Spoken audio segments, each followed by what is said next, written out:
Scotty's Castle is a mansion that's rich in history, built in the 1920s in the middle of what is now Death Valley National Park. Part of what makes its history so unique is its namesake. Scotty's Castle has such a fun story behind it. This estate was built in the middle of the northern Mojave Desert in 1922.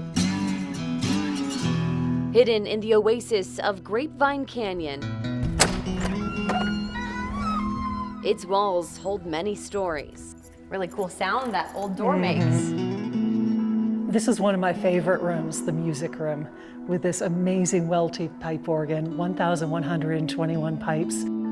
The interior is preserved with intention. How much of Scotty's Castle is the original work from the 1920s? Oh, almost everything you see.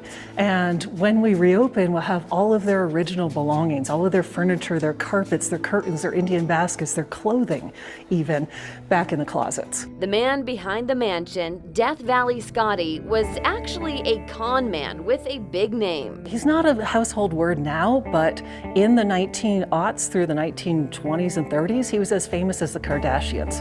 And for probably equal reasons, people weren't totally sure why he was famous. Scotty convinced investors to put down cash for a stake in his imaginary gold mine in Death Valley.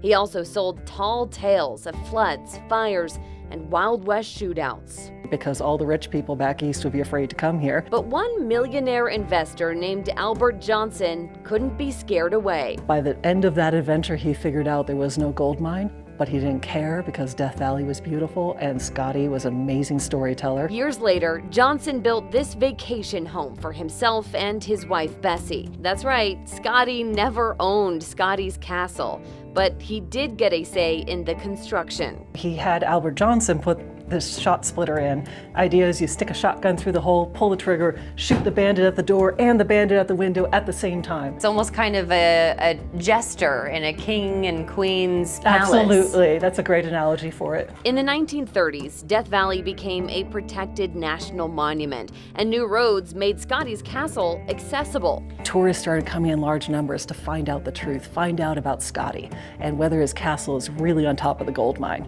Well, the Johnsons saw a way to make a little bit of money, so they started charging. Johnson died in 1948, and Scotty's Castle eventually became an asset of the National Park Service in 1970. For decades, hundreds of thousands of visitors toured the castle every year until a flash flood caused severe damage in 2015. The flood that damaged Scotty's Castle 8 years ago was a 1 in 40-year chance event, so it wasn't even the biggest one that we could get.